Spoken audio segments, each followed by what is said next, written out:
700 বছরেরও অধিক সময় আগে ওই সময় সিলেটে এক হিন্দু বাদশা ছিল, নাম সকলেই জানেন, রাজা গৌর গোবিন্দ। নাম শুনেন নাই? রাজা গৌর গোবিন্দর সময়ে সিলেটে টুলটিকর এলাকা, শাহজালাল উপশহরের পাশে, সেখানে 13টা পরিবার ছিল, সিরেফ 13টা পরিবার ছিল মুসলমান, এবং তারাই ওই অঞ্চলের একমাত্র মুসলিম ফ্যামিলি, মুসলিম কমিউনিটি।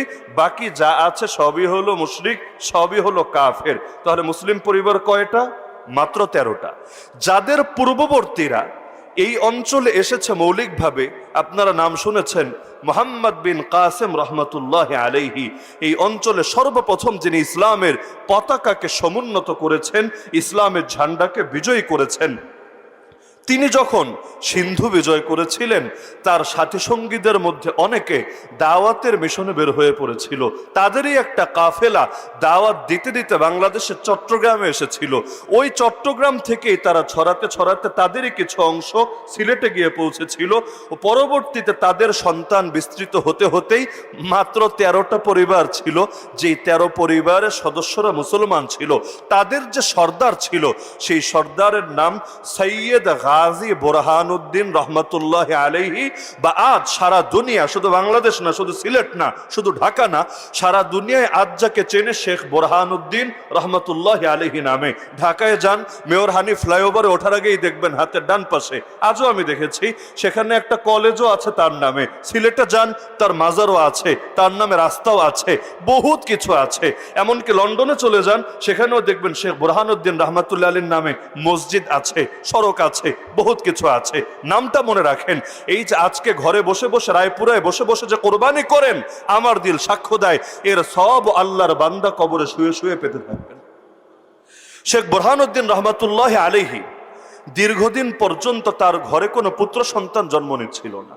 তো এখানে যারা আছেন, যে বিয়ে শাদী করার পর 10 বছর, 12 বছর, 15 বছর, 20 বছর হয়ে গেছে, কিন্তু সন্তান হয় না, বা হলেও পুত্র সন্তান হয় না, পুত্রের জন্য তাদের অন্তরে যে কি কাকুতি মিনতি থাকে, এটা অন্য কেউ বলেও বোঝাতে পারবে না। তো তার অন্তরেও বড় আগ্রহ ছিল, আল্লাহর কাছে দোয়াও করতেন।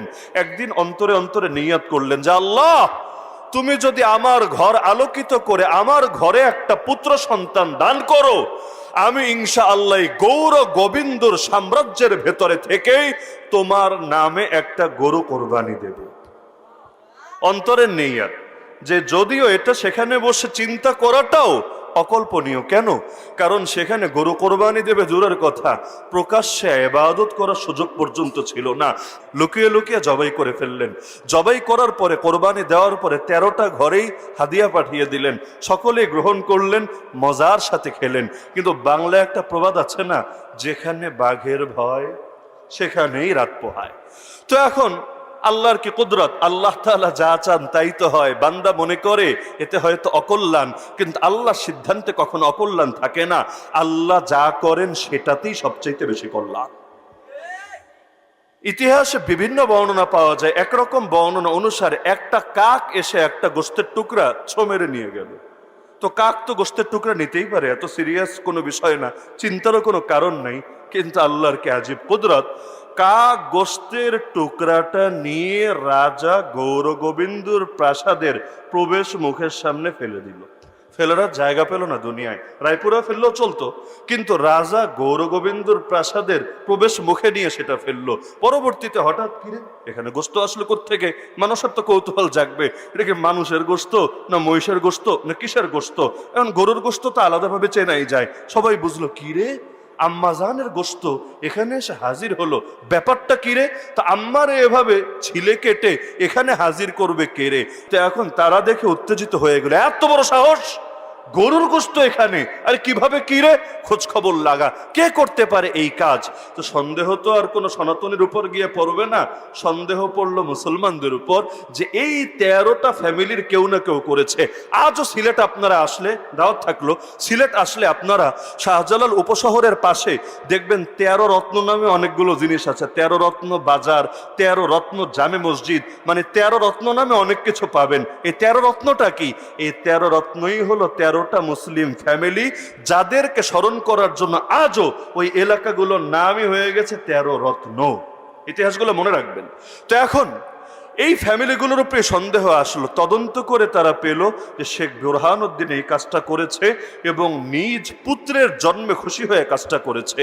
সঙ্গে সঙ্গে তাকেও ডাকালো, পুত্রকেও ডাকালো, পুত্রের মাকে অর্থাৎ শেখ বুরহানুদ্দিন রহমতুল্লাহ আলাইহির স্ত্রীকেও ডাকালো। ডাকানোর পরে প্রথমে ধরে শেখ বুরহানুদ্দিন রহমতুল্লাহ আলাইহির হাতটাকেই কেটে দিল। এই হাত দিয়ে তুই গরু কোরবানি দিয়েছিস, এত বড় সাহস! এই হাত দিয়ে তুই আমাদের ধর্মে আঘাত দিয়েছিস, তোর হাতই আর রাখবো না, ধরে হাত কেটে দিল। আর পুত্র সন্তান সেই মাসুম বাচ্চা সৈয়দ গুলজার আলম রহমতুল্লাহ আলাইহি তার ব্যাপারে নির্দেশ জারি করলো, আরে জল্লাদরা জলদি ধরে নিয়ে গিয়ে এই দেবতার সামনে, একটা মূর্তির সামনে তারে বলি দিয়ে দাও। তো জল্লাদরাও নির্দেশ অনুসারে এক দেবতার সামনে নিয়ে সেই মাসুম বাচ্চাটা এখনো দুনিয়াকে চিনতে শেখে নাই, এখনো দুনিয়া বুঝতে শেখে নাই, এখনো বাবাকে বাবা মাকে মা বলে ডাকতে শেখে নাই, কিন্তু তার আগেই উগ্রবাদের শিকার হয়ে গিয়েছে। শেখ বুরহানুদ্দিন রহমতুল্লাহ আলাইহি তার হাত কেটে দিল, বাচ্চাটাকে দেবতার সামনে নিয়ে বলি দিল। এটা দেখে বাচ্চার মা আর সইতে পারলো না, সেখানেই হার্ট অ্যাটাক করে জায়গায় ইন্তেকাল করল। আদেশ জারি করে দিল যে শুধু ওরাই পাপী না, বাকি যতগুলো ফ্যামিলি আছে ওরা বাদ দিলে আরো 12টা আছে, ওই 12 ফ্যামিলি সবাইকেও ধরে ধরে মৃত্যুদণ্ড দিয়ে দাও। যারা গরু কোরবানি করেছে পৃথিবীর বুকে তারাও বেঁচে থাকার অধিকার রাখে না। ধরে ধরে 12টা ফ্যামিলির সবাইকেও মেরে ফেলা হলো। শেখ বুরহানুদ্দিনের এখন কি আছে? দুনিয়াতে কিছুই তো নাই, কই যাবে? থাকারও তো জায়গা নাই। পায়ে দল মানে পায়ে হেঁটে হেঁটে যাত্রা শুরু করলেন। উদ্দেশ্য তৎকালীন বাংলা, এই পুরো অবিভক্ত বাংলার প্রথম স্বাধীন শাসক যিনি ছিলেন তার নাম মনে রাখবেন, সুলতান শামসুদ্দিন ইলিয়াস শাহ রহমতুল্লাহ আলাইহি। ইলিয়াস শাহ রহমতুল্লাহ আলাইহি রাজধানী ছিল লখনৌতিতে। লখনৌতি চিনেন? এখন এটা চিনবেন না, ওই লখনৌ না, লখনৌতি। বর্তমান মানচিত্র দেখলে চাপাই নবাবগঞ্জের কিছু এলাকা আর ওয়েস্ট বেঙ্গলের কিছু এলাকা নিয়ে তৎকালীন সময়ে বাংলার রাজধানী ছিল। ঢাকা না, কলকাতা না, লখনৌতি, সেটা ছিল রাজধানী। ওই রাজধানীতে তিনি বাস করতেন। তো চিন্তা করেন কোথায় সিলেট, কোথায় চাপাই নবাবগঞ্জ। মানচিত্রটা দেখেন বা গুগল ম্যাপটা দেখেন, এত দূরের রাস্তা পায়ে হেঁটে হেঁটে, এই হাত কাটা নিয়ে, আধুনিক চিকিৎসা নাই যে হাত একটা জোড়া দিয়ে লাগিয়ে নিবেন, ওই অবস্থায় আহত অবস্থায় হাঁটতে হাঁটতে সুলতানের কাছে চলে গেলেন। কারণ মুসলমানের দুর্দিনে মুসলমানই তো পাশে দাঁড়াবে, মুসিবতে পড়লে কার কাছে যাবে? আজকে তো সবচাইতে বড় কষ্ট আমাদের, এই যে 1300 আলেম জেল খেটে আসলো, এই যে এত এত ক্রাইসিস আমাদের উপর চলে গেল, মনে বড় কষ্ট। দুঃখের কথাটা কাকে বলবো? রাজা দাহিরের হাতে, আর এই নরেন্দ্র মোদীর পূর্বপুরুষ রাজা দাহিরের হাতে যখন মুসলমানরা বন্দী হয়েছিল, তখন বিচার দেওয়ার জন্য একজন হাজ্জাজ বিন ইউসুফ ছিল। একদিকে যে হাজ্জাজ এত জালেম, নিজে 1,20,000, তিরমিজিতে আছে, 1,20,000 মানুষকে গ্রেফতার করে হত্যা করেছে। মাঠে ময়দানে কত মেরেছে, যুদ্ধে কত মেরেছে, ওইটার হিসাব না, ওগুলো হিসাবের বাইরে। গ্রেফতার করে বন্দি করে হত্যা করেছে কয়জনকে? মাত্র 1,20,000, খুব কম না? যার মধ্যে অনেক সাহাবী আছে, বড় বড় তাবেঈ আছে। একদিকে এত বড় খুনি, এত বড় জালেম যে আব্দুল্লাহ বিন জুবাইরকে শহীদ করেছে। অধিকাংশ ইতিহাসবিদের মতে আব্দুল্লাহ বিন ওমর, সেই ওমর বিন খাত্তাবের পুত্র আব্দুল্লাহ বিন ওমর রাদিয়াল্লাহু আনহুমাকে পর্যন্ত তার বাহিনীর লোক দিয়ে শহীদ করিয়েছে। একদিকে এত বড় জালেম, এত বড় রক্তখেকো, এত বড় নৃশংস, কিন্তু আরেকদিকে যখন শুনেছে আমার মুসলিম মেয়েরা, মুসলিম ভাইয়েরা তারা হিন্দু রাজার হাতে বন্দী, আর সহ্য করতে পারে নাই, পরাপর কয়েকটা বাহিনী পাঠিয়ে দিয়েছে। অবশেষে মোহাম্মদ বিন কাসেমের হাতে ইসলামের বিজয় হয়েছে, যাকেও সেই হাজ্জাজই প্রেরণ করেছে। তাহলে মুসলমানের জন্য এমন একটা যুগ ছিল যে নিজেরা যা জুলুম করুক না করুক, কিন্তু কোনো মুসলমানের দিকে কাফের বাঁকা চোখে তাকাবে এটা সহ্য করে নেওয়া হতো না। কিন্তু আমাদের কষ্ট এখানে, মায়ের তো খাবো খাবো, একটু আওয়াজ করে কাঁদতেও পারবো না। দুঃখের কথাটা যে কারো দুয়ারে গিয়ে জানাবো, এক আল্লাহ ছাড়া দুনিয়ার কারো দুয়ারও আর আমাদের জন্য খোলা না। তো হেঁটে হেঁটে চলে গেলেন সুলতান শামসুদ্দিন ইলিয়াস রহমতুল্লাহ আলাইহির কাছে। তিনি শুনে বললেন, ঠিক আছে, এই রাজা গৌর গোবিন্দকে একটা চরম শিক্ষা দিতে হবে। বাহিনী পাঠিয়ে দিলেন। কিন্তু রাজা গৌর গোবিন্দ 2 তরিকায় কাজ করত, শুধু সামরিক বাহিনী দিয়ে কাজ করতো না। একদিকে ছিল সামরিক বাহিনী, আর একদিকে ছিল জাদুবিদ্যা। সে রাজা গৌর গোবিন্দ দুইভাবেই মুসলমানদের বিরুদ্ধে শক্তি প্রয়োগ করছিল। একদিকে বাহিনীও পাঠালো, আর একদিকে জাদুও প্রয়োগ করলো, যাতে মুসলিম বাহিনী মনোবল হারিয়ে ফেলে, ছত্রভঙ্গ হয়, বিশৃঙ্খলা হয়। জিহাদ হলো, শহীদ হলো, অনেক মুসলমান রক্ত ঝরালো, কিন্তু বিজয় আর আসলো না। এক পর্যায়ে মুসলমান পরাজিত হয়ে ফিরে যেতে বাধ্য হলো। শেখ বুরহানুদ্দিন রহমতুল্লাহ আলী তো মনে বড় কষ্ট, আত্মীয় স্বজন সব শেষ, দুধের বাচ্চাটাও শেষ, স্ত্রীও শেষ, কার কাছে যাবেন, কই তিনি ফিরবেন? তো এখানে যেহেতু সমাধান পান নাই, তাহলে সর্বশেষ তার কাছে ভরসা, শেষ ঠিকানা যে দুনিয়ার বুকে। তিনি এখন চলে গেলেন দিল্লির বাদশার কাছে। দিল্লির তখন বাদশা ছিলেন ফিরোজ শাহ তুগলক, সুলতান আলাউদ্দিন ফিরোজ শাহ তুগলক রহমতুল্লাহ আলাইহি। তার কাছে চলে গেলেন, গিয়ে বাদশারে বিস্তারিত কাহিনী বললেন। বাদশাহ বললেন, ঠিক আছে, ওরে একটা চরম শিক্ষা দিতে হবে। বাহিনী একটা পাঠিয়ে দিলেন সেকান্দার গাজীর নেতৃত্বে, কিন্তু বাহিনী আর গন্তব্যে আসতে পারলো না। মোটামুটি রাস্তা আসার পরে যে কোনো এক ঝামেলার কারণে, কি ঝামেলা আমার জানা নাই, যে কোনো এক ঝামেলা, ইতিহাসে আমি বিস্তারিত বর্ণনা পাই নাই, তারা আর গন্তব্যে না এসে আবার ব্যাক করে চলে গেলেন। এবার তিনি ভাবলেন সেনাপতি পাল্টে দেই, সেকান্দার গাজী বাদ। এখন তিনি সেনাপতি বানালেন। সিলেটে গেলে তার কবর আপনারা দেখে আসতে পারবেন। সৈয়দ নাসির উদ্দিন সিপাহ সালার রহমতুল্লাহ আলাই, নাসির উদ্দিন সিপাহ সালার রহমতুল্লাহ আলাই। সিপাহ সালার মানেই হলো সেনাপতি। বাদশাহ আদেশ দিলেন, তুমি যাও, তুমি গিয়ে রাজা গৌর গোবিন্দকে শিক্ষা দিয়ে আসো, মুসলমানের রক্তের বদলা নিয়ে আসো। তিনি ভাবলেন যাবই তো, যাওয়ার আগে শায়েখের কাছ থেকে একটু দোয়া নিয়ে যাই।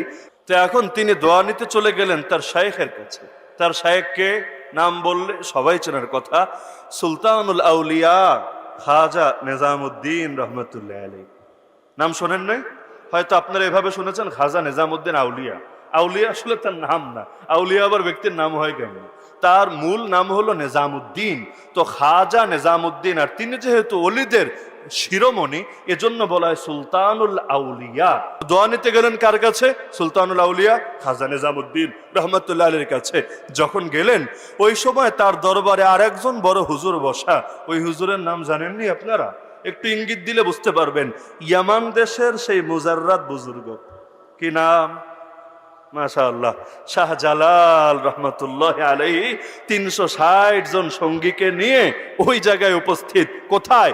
সুলতানুল আউলিয়া খাজা নিজামুদ্দিন রহমতুল্লাহ আলাইহির কাছে। দুইজন আবার এক দরবারে গিয়ে একত্রিত হলো কিভাবে, এইটাও বিশাল ইতিহাস।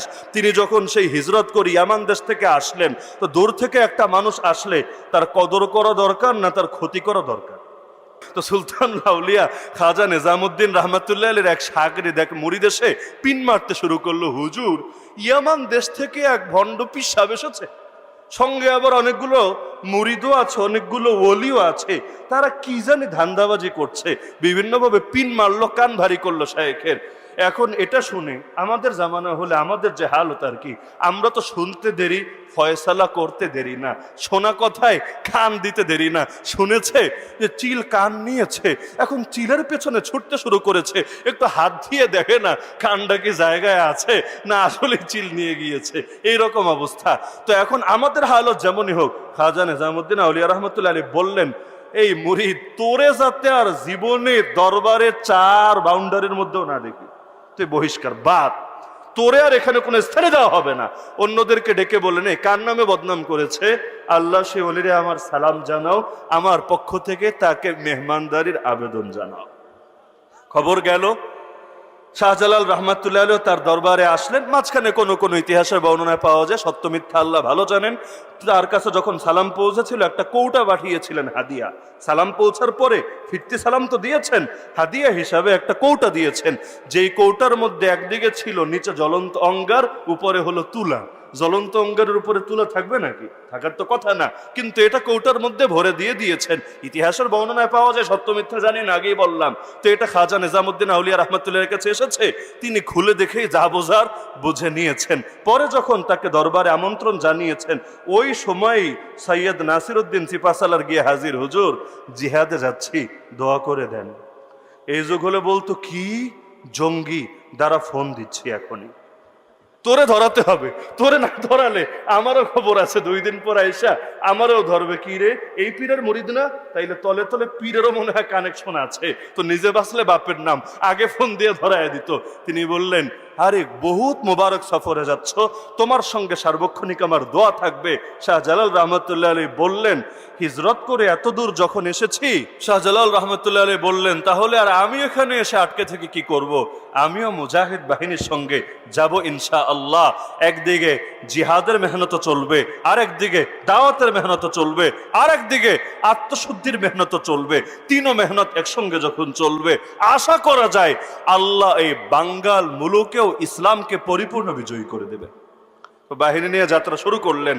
এখন এত বড় বড় ওলিরা আছে যে বাহিনীতে, ওই বাহিনীর উপর জাদু করেই রাজা গৌর গোবিন্দ আর কি ক্ষতি করবে? কারণ জাদুর শক্তি বেশি না আল্লাহর শক্তি বেশি?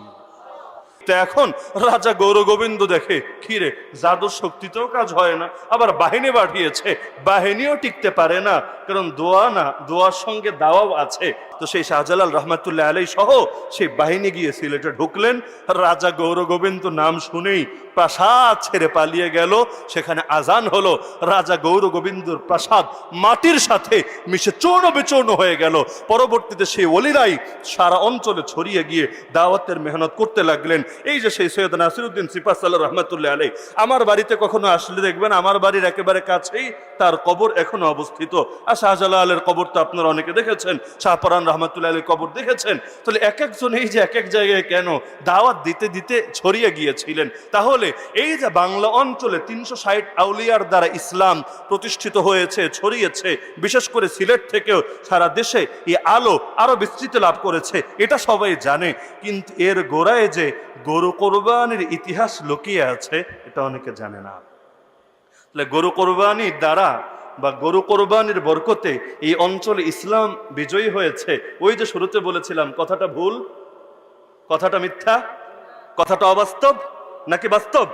তো এই তথ্য প্রমাণের আলোকে এটাই প্রমাণিত হচ্ছে। দিল বলে, ভবিষ্যতের বাণী তো আমরা করতে পারি না, আমার দিল বলে। এখন যেই ষড়যন্ত্র নতুন করে শুরু হয়েছে গরু কোরবানের বিপক্ষে, এর পরপরই ইনশাআল্লাহ আবারও গোটা হিন্দুস্তানের বুকে, শুধু বাংলাদেশ না, গোটা ভারতবর্ষের বুকে আবারও ইনশাআল্লাহ ইসলামের বিজয় হবে।